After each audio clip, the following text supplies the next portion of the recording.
जम्मू कश्मीर के तमाम लोगों की निगाहें दिल्ली पर लगी हुई हैं। एक तरफ पार्लियामेंट से उम्मीदें हैं तो दूसरी तरफ मामला सुप्रीम कोर्ट में भी गया हुआ है कि आखिर किस तरीके से जो मुकम्मल रियासत का दर्जा है वो बहाल होगा।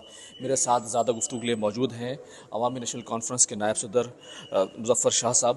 मुज़फ़्फ़र शाह साहब, तमाम उम्मीदें लेकिन उसके बीच में तमाम तरह की ख़बरें कि जम्मू अलग हो जाएगा और वैली अलग हो जाएगी, इस तरह की तमाम बातें, और इसी सेशन में कोई बड़ा फ़ैसला सरकार ले सकती है।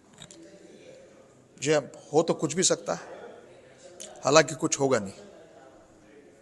और कल ही सुप्रीम कोर्ट में हमारे कुछ लोगों ने जो वहाँ पे पिटिशन दायर की है रिगार्डिंग स्टेटहुड, तो आज तो तमाम निगाहें पार्लियामेंट से ज़्यादा मैं आपसे कहूँ कि कल सुप्रीम कोर्ट में होंगी, क्योंकि कल सुप्रीम कोर्ट के सामने में ये बात की जाएगी कि बताइए साहब, आपने बीजेपी की और जो हमारे गवर्नमेंट के सॉलिसिटर जनरल हैं, जब 370 का केस वहाँ चल रहा था DY चंद्रचूड़ साहब की अदालत में, मैं भी खुद वहाँ खड़ा था, तो उन्होंने बाज़ाब्ता तौर पर हमारे सॉलिसिटर जनरल साहब ने कहा था कि within a shortest possible time my lord state will be restored.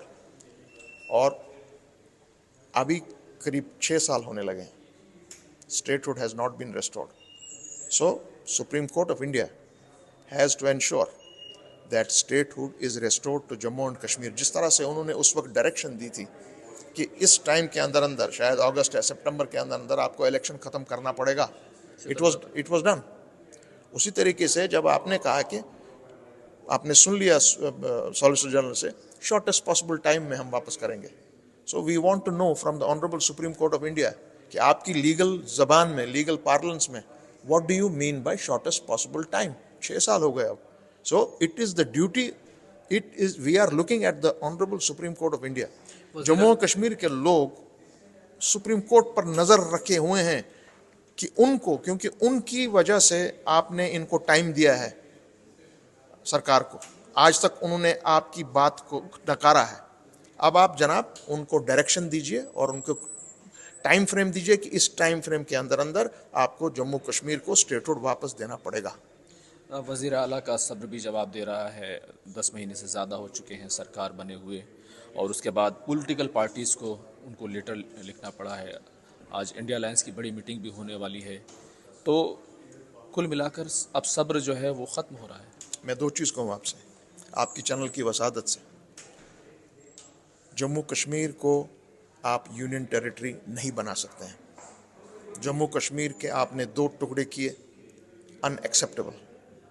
आपने जम्मू कश्मीर के साथ जो खिलवाड़ 5 अगस्त 2019 को किया, कॉन्स्टिट्यूशनल जो हमारा अरेंजमेंट था with the union of India and the state of Jammu and Kashmir, आपने उसको यूनिलैटरली तोड़ दिया।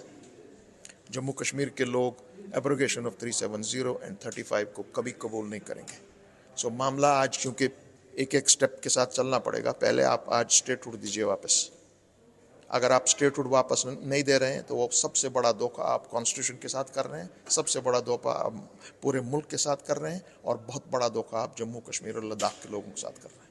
मुज़फ़्फ़र साहब, आप लोग हमेशा वकालत करते रहे कि स्टेटहुड मिलना चाहिए। कांग्रेस पार्टी की तरफ से एक पूरी मुहिम और तहरीक भी चलाई गई, लेकिन पार्लियामेंट के अंदर और दिल्ली में स्टेटहुड का इशू उस तरीके से नज़र नहीं आया।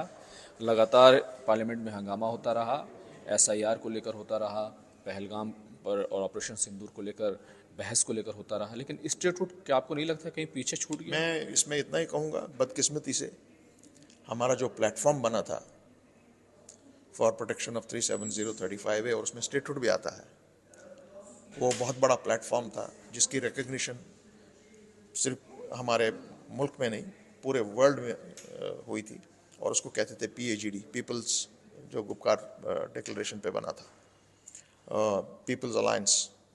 तो PAGD टूट गई और अनफॉर्चुनेटली हमारी ही सियासी जमातों ने उसको तोड़ दिया। नहीं तो वही एक प्लेटफॉर्म था जो इन सब लोगों को इकट्ठे चलाता था और एक यूनाइटेड आवाज़ सामने आती थी। अब आज चूँकि आवाज़ें अलग अलग हैं, इसलिए टाइम भी बहुत ज़्यादा लग रहा है, नहीं तो ये कोई बड़ी बात नहीं थी कि हम सरकार को घुटने टेकने पर मजबूर न करते और बहुत पहले स्टेटमेंट मिल गया होता। कांग्रेस की तरफ से इस तरह के बयान आ रहे हैं कि वज़ीर आला की तरफ से अब जो लेटर्स लिखे गए हैं, पूरी कैंपेन की जा रही है और इसमें काफ़ी देरी कर दी गई। पहले ही उनको कर लेना चाहिए था और पिछला जो सेशन था पार्लियामेंट का उसी वक्त सरकार पर दबाव बनाना चाहिए। इसमें कोई दो राय नहीं है। जो आपको जिसको आप कहेंगे आपको एकदम से इसके पीछे लग जाना चाहिए था, वो नहीं हुआ है। It's a fact. और अब कोशिश हो रही है कि नहीं, इसको जल्द से जल्द किया जाए।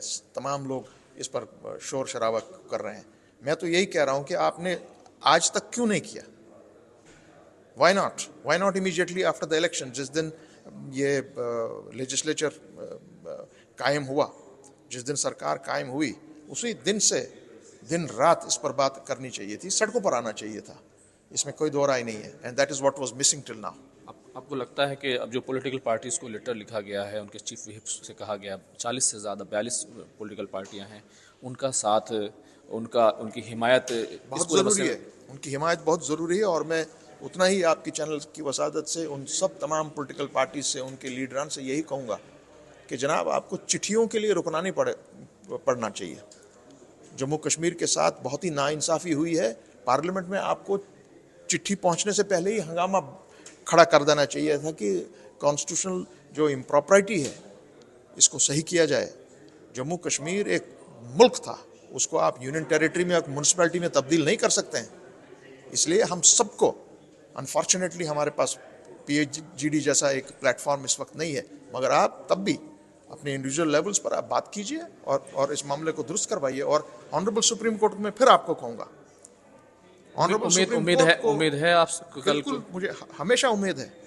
मैं ये भी उम्मीद रखता हूँ कि आइंदा भी कभी भी, आज कल परसों तरसों, हम आप रहे ना रहें, ऑनरेबल सुप्रीम कोर्ट को जो उन्होंने फैसला आपका एब्रोगेशन ऑफ 370 और 35A पे दिया है, इसी ऑनरेबल सुप्रीम कोर्ट को उस फैसले को वापस उसको रेस्टोर करना पड़ेगा।